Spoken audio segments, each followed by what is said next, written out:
আমার নাম আহমেদ। আমি কোনোদিন ভৌতিক কিছুতে বিশ্বাস করিনি। ভূত, প্রেত, জিন এসব আমার কাছে কেবলই গল্প ছিল, যা মানুষ ভয় পাওয়ার জন্য বা অন্যদের ভয় দেখানোর জন্য তৈরি করে। বিজ্ঞান আর যুক্তি ছিল আমার কাছে জীবনের একমাত্র সত্য। কিন্তু আমার সেই বিশ্বাস একদিন ভেঙে চুরমার হয়ে গেল। এমনভাবে ভেঙে গেল যে আমি নিজের থেকেও বিশ্বাস করতে পারিনি। সেই দিনের ঘটনাগুলো মনে পড়লে আজও আমার শরীর শিউরে ওঠে। সব কিছু শুরু হয়েছিল যখন আমি নতুন ফ্ল্যাটে উঠেছিলাম, ঢাকা শহরের ব্যস্ততা থেকে একটু দূরে, শান্ত একটা এলাকায়, একটি পুরনো তিনতলা বাড়ি। ফ্ল্যাটটা ছিল তিনতলায়, ভাড়া অনেক কম ছিল, তাই আর কিছু না ভেবেই আমি সেটা নিয়ে নিলাম। ফ্ল্যাটের দেয়ালগুলোতে হালকা স্যাঁতস্যাঁত ভাব ছিল, আর আসবাবপত্র বেশ পুরনো। কিন্তু আমি একজন একা মানুষ, আর আমার বাজেটও কম, তাই এসব দিকে বিশেষ নজর দিইনি। প্রথম কয়েকদিন সব কিছুই স্বাভাবিক ছিল।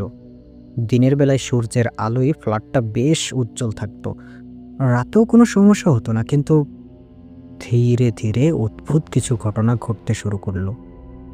প্রথমে ছোট ছোট জিনিস, যা সহজে উপেক্ষা করা যায়, যেমন গভীর রাতে দরজায় কড়া নড়ার শব্দ।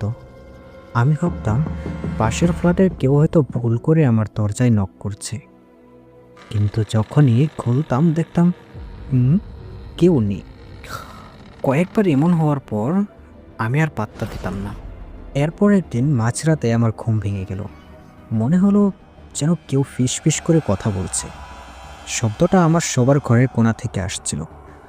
আমি কান পেতে শুনলাম, কিন্তু কিছুই বুঝতে পারলাম না। মনে হলো কেউ যেন উল্টো করে কথা বলছে। আমি ভাবলাম হয়তো কোনো স্বপ্ন দেখছি, কিন্তু পরদিন এই একই ঘটনা ঘটল। এবার শব্দটা আরও স্পষ্ট মনে হলো, কেউ আমার নাম ধরে ডাকছে, কিন্তু সেটা মানুষের গলার স্বর নয়। আমার শরীরে একটা হিমশীতল স্রোত বয়ে গেল। আমি দ্রুত বিছানা ছেড়ে উঠে লাইট চালালাম। ঘরটা খালি, কিন্তু ফিসফিসানিটা তখনও চলছে। আমি ভয়ে জড়সড় হয়ে বসে রইলাম। পরদিন সকালে আমি আমার বন্ধু রাকিবকে ফোন করে সব বললাম।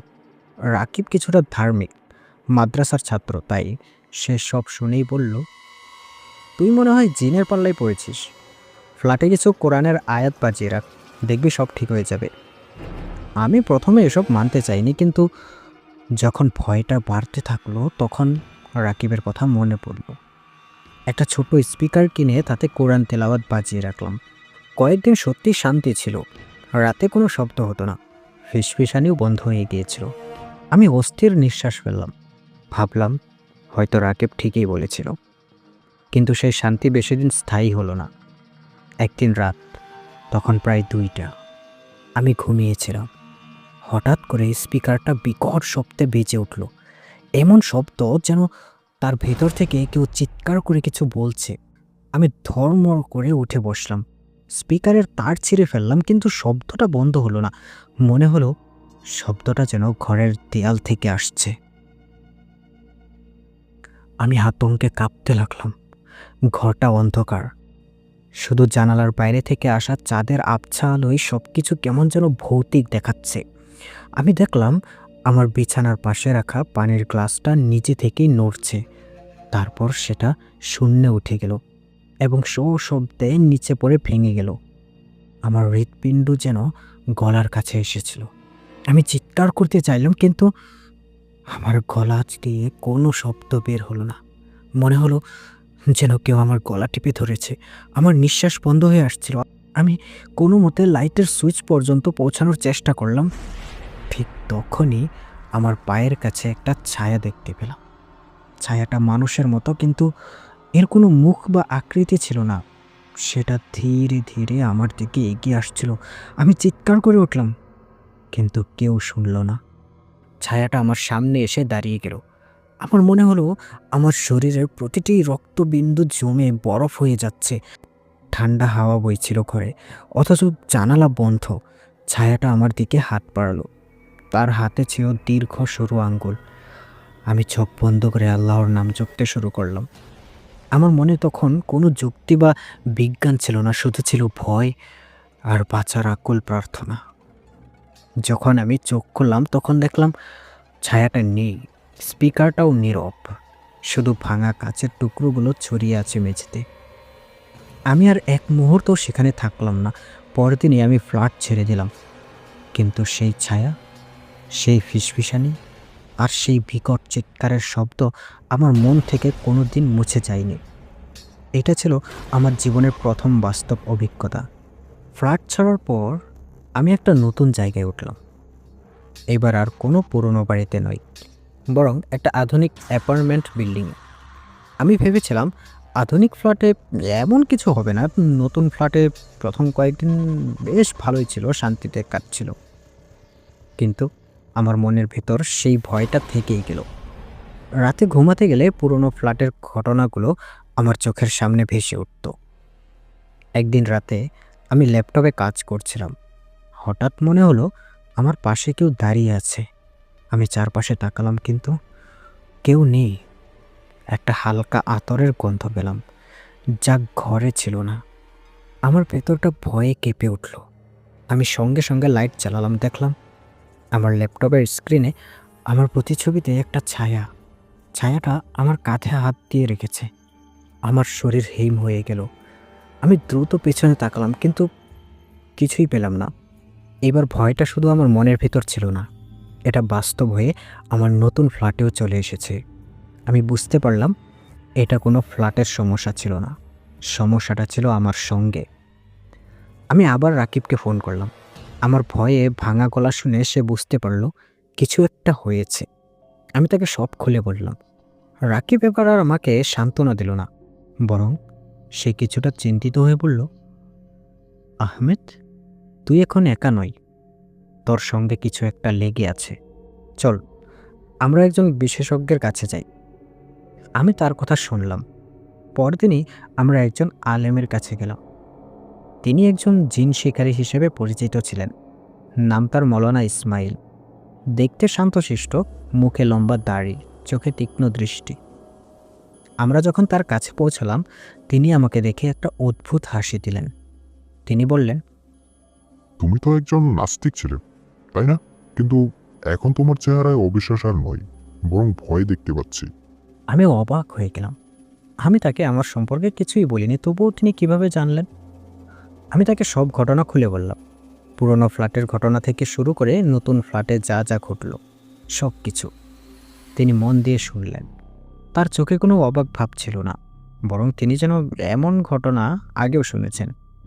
সব কিছু শোনার পর তিনি বললেন, তোমার সঙ্গে যে লেগে আছে সে কোনো সাধারণ জিন নয়, সে একজন আশিক জিন। তারা সাধারণত মানুষের প্রেমে পড়ে এবং তাদের পিছু ছাড়ে না। তারা প্রথমে ছোটখাটো ভয় দেখায়, তারপর ধীরে ধীরে তাদের জীবনকে নরক বানিয়ে দেয়। তোমার ক্ষেত্রেও তাই হচ্ছে। আমি শুনে তো অবাক হয়ে গেলাম। আশিক জিন? কিন্তু কেন? আমি তো কোনো ভুল করিনি। তিনি বললেন, জিনদের জগৎ আমাদের মতো নয়। তাদের ভালো মন্দের বিচারও আমাদের থেকে আলাদা। হয়তো কোনো কারণে তুমি তাকে আকৃষ্ট করেছ, হয়তো তুমি অজান্তেই তার এলাকায় গিয়েছিলে, অথবা তার কোনো প্রিয় জিনিসকে আঘাত করেছ। আমি মাথা নাড়ালাম। কিন্তু এখন আমি কি করব? এর থেকে কিভাবে মুক্তি পাবো? মৌলানা ইসমাইল বললেন, এর থেকে মুক্তি পাওয়া সহজ নয়, তবে অসম্ভবও নয়। তবে তার আগে তোমাকে জানতে হবে সে কেন তোমার পিছু লেগেছে। তিনি আমাকে কিছু প্রশ্ন করলেন।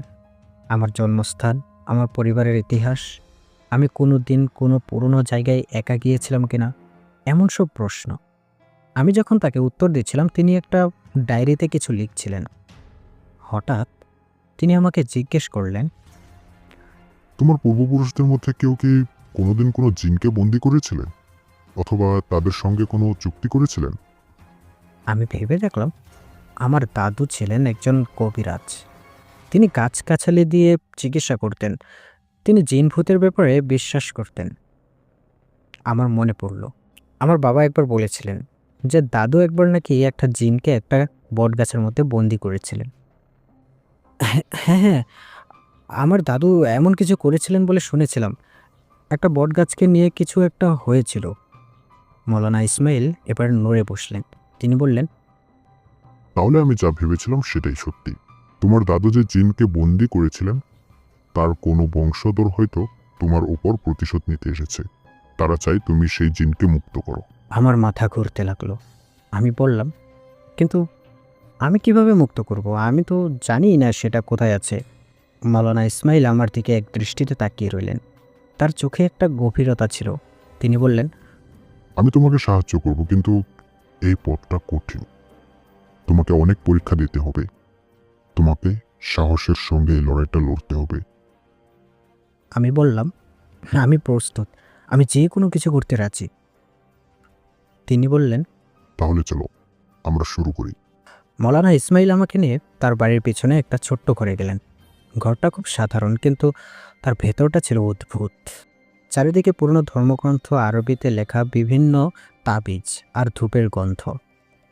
তিনি একটা মাদুর পেতে আমাকে বসতে বললেন। তিনি আমাকে কিছু জিনিসপত্র দিলেন, একটা ছোট্ট ছুরি, একটা কালো কাপড় আর একটা পাথরের টুকরো। তিনি বললেন, আজ রাতে তোমাকে একটা কঠিন কাজ করতে হবে। জিনরা সাধারণত রাতে বেশি সক্রিয় থাকে। এই ছুরিটা তোমার সঙ্গে রাখবে। এটা ইস্পাতের তৈরি, তাই জিনরা এর কাছে আসতে পারবে না। এই কালো কাপড়টা দিয়ে তোমার মাথা ঢেকে রাখবে, আর এই পাথরটা হলো জিন পাথর। এটা তোমাকে রক্ষা করবে। আমি ভয়ে কাঁপছিলাম। কিন্তু কি করতে হবে আমাকে? তিনি বললেন, তুমি তোমার নতুন ফ্ল্যাটে যাবে। সেখানে গিয়ে এই পাথরটা তোমার মাথার পাশে রেখে ঘুমিয়ে পড়বে। তোমার মন শান্ত রাখতে হবে। যদি কোনো শব্দ শুনতে পাও, ভয় পাবে না। তোমার উপর যে জিনটা ভর করেছে, সে তোমার স্বপ্নে আসবে। তার সঙ্গে কথা বলতে হবে। আমি অবাক হয়ে গেলাম। কথা বলতে হবে? কি কথা? তোমাকে জিজ্ঞেস করতে হবে সে কেন তোমার পিছু নিয়েছে, সে কি চাই। ভয় পেও না, আমি তোমার পাশে আছি। আমি দূর থেকে তোমার উপর নজর রাখবো। তার কথা শুনে আমার মনে কিছুটা সাহস এলো। আমি সেই রাতটা নতুন ফ্ল্যাটে একা কাটালাম। মাওলানা ইসমাইল দেওয়া জিনিসপত্রগুলো নিয়ে আমি বিছানায় শুয়ে পড়লাম। আমার শরীর ভয়ে ঠান্ডা হয়ে আসছিল, কিন্তু আমি চেষ্টা করলাম নিজেকে শান্ত রাখতে। রাত বাড়ছিল। আমার চারপাশে একটা অদ্ভুত নীরবতা নেমে আসছিল। ঘড়ির কাঁটার টিক টিক শব্দও যেন অনেক জোরে শোনা যাচ্ছিল। হঠাৎই আমার কানে আবার সেই ফিসফিসানি এলো। এবার আর একটা নয়, যেন অনেকগুলো কণ্ঠস্বর একসঙ্গে কথা বলছে। আমি চোখ বন্ধ করে রইলাম। কিছুক্ষণ পর আমি একটা ঘোরের মধ্যে চলে গেলাম। মনে হলো আমি যেন একটা পুরনো কুয়াশাচ্ছন্ন জঙ্গলের মধ্যে দাঁড়িয়েছি। চারপাশে বট গাছের দীর্ঘ শিকড়গুলো সাপের মতো ছড়িয়ে আছে। বাতাস ভারী, আর কোনো শব্দ নেই। হঠাৎ আমার সামনে একটা ছায়া দেখা গেল। এটা সেই ছায়া যা আমি পুরনো ফ্ল্যাটে দেখেছিলাম। ছায়াটা ধীরে ধীরে একটা মানুষের আকৃতি নিল, কিন্তু তার কোনো মুখ ছিল না। তার চোখগুলো জ্বলন্ত আগুনের মতো জ্বলছিল। আমি ভয়ে জড়সড় হয়ে গেলাম, কিন্তু মাওলানা ইসমাইলের কথা মনে পড়ল। আমি সাহস করে জিজ্ঞেস করলাম, তুমি কে? তুমি আমার পিছু নিয়েছ কেন?" ছায়াটা উত্তর দিল। তার কণ্ঠস্বর ছিল ভাঙা কাচের মতো তীক্ষ্ণ। তোমরা আমাদের সঙ্গে চুক্তি ভেঙেছ। তোমার দাদা আমার বাবাকে বন্দি করেছিল। এখন তোমাকে তার জন্য প্রায়শ্চিত্ত করতে হবে। আমি বললাম, আমার দাদা? কিন্তু আমি কি করব? আমাদের নেতাকে মুক্ত করো। যে বট গাছের নিচে তাকে বন্দি করা হয়েছে, সেখানে গিয়ে এই পাথরটা ছুঁড়ে ফেলো। আমি বললাম, আমি তো জানি না সেই গাছটা কোথায়। ছায়াটা আমার দিকে এগিয়ে এলো। তার কণ্ঠস্বর আরো ভয়ানক হয়ে উঠল। তুমি জানো, তোমার রক্ত জানে, সেই স্থান তোমাকে ডাকছে। তোমাকে যেতে হবে, না হলে তোমার পরিবারের সবার জীবন কেড়ে নেওয়া হবে। হঠাৎ আমি ঘুম থেকে জেগে উঠলাম। আমার সারা শরীর ঘামে ভিজে গেছে। বিছানার পাশে রাখা পাথরটা গরম হয়ে আছে। আমি দ্রুত বিছানা থেকে উঠে বসলাম। আমার চারপাশে আর কোনো ছায়া বা শব্দ নেই। আমি পরের দিন সকালে মাওলানা ইসমাইলের কাছে গেলাম। আমি তাকে সব কিছু বললাম। তিনি মনোযোগ দিয়ে শুনলেন এবং বললেন, সে তোমাকে বটগাছের ঠিকানা দিয়েছে। এটা তোমার জন্য একটা পরীক্ষা। যদি তুমি তার কথা না শোনো, সে তোমাকে আরো বেশি কষ্ট দেবে। আমি বললাম, কিন্তু আমি কোথায় সেই বটগাছটা খুঁজবো? বাংলাদেশ তো বটগাছে ভরা। তিনি বললেন, তোমার দাদার গ্রাম, সেই গ্রামের পুরনো বটগাছ। তোমার মনের ভেতর একটা টান অনুভব করবে, সেই টানের পিছু নাও। আর একটা কথা, এই পাথরটা তোমার সঙ্গে রাখবে, এটা তোমাকে রক্ষা করবে। আর যদি কিছু হয় তুমি আমাকে ফোন করবে। আমি বাড়ি ফিরলাম, কিন্তু আমার মন ছিল অস্থির। আমি কি পারবো এই কাজটা করতে? এটা কি সত্যি, নাকি আমার মন আমাকে ধোঁকা দিচ্ছে? কিন্তু আমার জীবনে ঘটে যাওয়া ঘটনাগুলো তো কোনো কল্পনা ছিল না। আমি জানি আমার সামনে একটা কঠিন পথ অপেক্ষা করছে। মাওলানা ইসমাইলের কথা অনুযায়ী আমার গ্রামের দিকে যাত্রা শুরু করলাম। আমি কোনোদিন নিজের গ্রামে যাইনি, কারণ আমার বাবা গ্রাম ছেড়ে শহরে চলে এসেছিলেন অনেক বছর আগে। গ্রামের নাম ছিল শান্তিপুর, কিন্তু আমার মনে হচ্ছিল সেখানে কোনো শান্তি নেই, শুধু ভয়ঙ্কর এক রহস্য অপেক্ষা করছে। আমি গ্রামের এক পুরনো বাড়িতে গিয়ে উঠলাম। রাতের বেলা যখন সবাই ঘুমিয়ে আছে, আমি একাই বেরিয়ে পড়লাম। আমার সঙ্গে ছিল কেবল মাওলানা ইসমাইলের দেওয়া সেই জিন পাথরটা। চাঁদের আবছা আলোয় পথ দেখা যাচ্ছিল। আমি হাঁটতে লাগলাম, আর আমার মনের ভেতর থেকে একটা অদ্ভুত টান অনুভব করতে লাগলাম, যেন অদৃশ্য কোনো শক্তি আমাকে একটা নির্দিষ্ট দিকে টেনে নিয়ে যাচ্ছে। অনেকক্ষণ হাঁটার পর আমি একটা বিশাল বটগাছ দেখতে পেলাম। গাছটা এতটাই পুরনো যে তার চারপাশে শত শত ঝুরি নেমে এসেছে। গাছটা দেখে আমার মনে হলো এর বয়স শত শত বছর। এর ছায়া এতটাই গভীর যে মনে হয় সেখানে দিনের আলোও প্রবেশ করে না। আমার মনে এক অজানা ভয় কাজ করছিল, কিন্তু আমি জানতাম আমাকে এখানেই আসতে হবে। আমি গাছের কাছে গেলাম। চারিদিকে একটা কবরের নীরবতা। গাছের পাশেই একটা ছোট্ট মাজারের মতো কিছু একটা ছিল। আমি দেখলাম সেখানে কিছু পুরনো পুতুল, ভাঙা মাটির পাত্র আর কিছু শুকনো ফুল পড়ে আছে। আমি বুঝতে পারলাম এই বটগাছটা একটা পবিত্র স্থান হিসেবে বিবেচিত হতো। হয়তো সেই জিনটাকেও এখানে বন্দি করা হয়েছিল। আমি সেই পাথরটা হাতে নিলাম। সেটা প্রচণ্ড গরম হয়ে আছে। আমি পাথরটা হাতে নিয়ে গাছের দিকে তাকালাম। আমার মনে হলো গাছের প্রতিটি পাতা যেন আমার দিকে তাকিয়ে আছে। আমি অনুভব করলাম আমার চারপাশে অদৃশ্য কোনো শক্তি ঘুরপাক খাচ্ছে। হঠাৎ আমার কানে আবার সে ফিসফিসানি শোনা গেল, তুমি এসেছো, এখন আমাদের নেতাকে মুক্ত করো। আমার শরীর শিউরে উঠল। আমি কোনো দিকে না তাকিয়ে বটগাছের নিচে থাকা একটা বড় পাথরের দিকে তাকিয়ে রইলাম। ছায়ার কথাই মনে পড়ল, পাথরটা ছুঁড়ে ফেলতে হবে। আমি পাথরটা ছুঁড়ে ফেলার জন্য হাত তুললাম।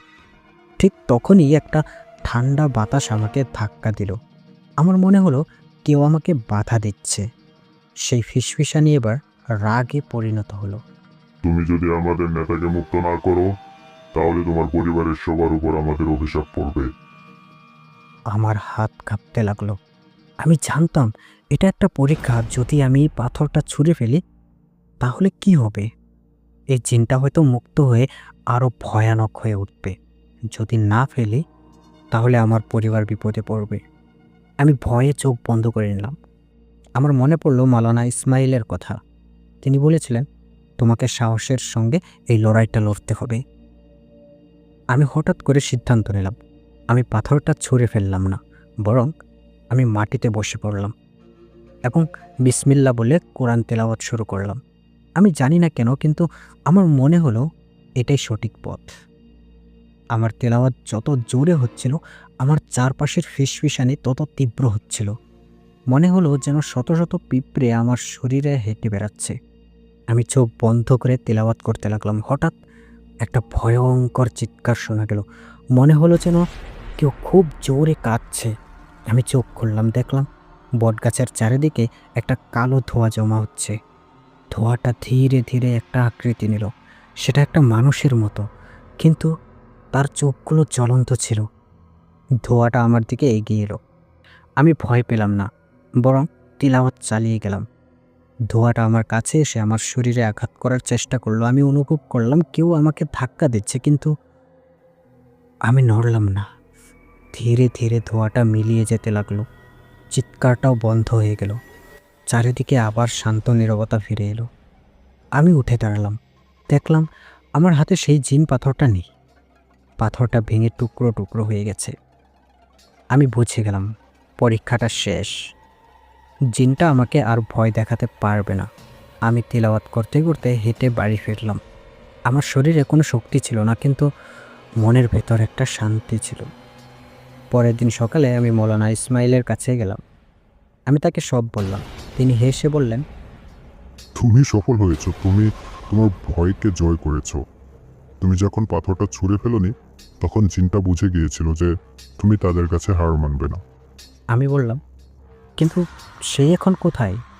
তিনি বললেন, সে এখন আর তোমার পিছু নেবে না, কারণ সে এখন দুর্বল। তুমি তাকে তিলাওয়াত দিয়ে পরাজিত করেছো। তবে সে তোমাকে ছেড়ে দেবে না। সে হয়তো তোমার পরিবারকে ভয় দেখানোর চেষ্টা করবে, কিন্তু ভয় পেও না। সেই দিনের পর থেকে আমার জীবনে কোনো দিন জিন বা ভৌতিক কিছু ঘটেনি, কিন্তু আমি আর আগের মতো মানুষ নেই। এই পৃথিবীতে এমন অনেক কিছু আছে যা আমরা দেখতে পাই না, কিন্তু তারা আমাদের দেখে। আর আমাদের সবচেয়ে বড় শক্তি হলো আমাদের বিশ্বাস। এই গল্পটি এখানেই শেষ করা হয়েছে। জানি না কার কাছে কেমন হয়েছে। যদি ভালো লেগে থাকে তাহলে অবশ্যই একটি লাইক দিয়ে চ্যানেলটি সাবস্ক্রাইব করে রাখুন পরবর্তী গল্প পেতে। ধন্যবাদ সবাইকে।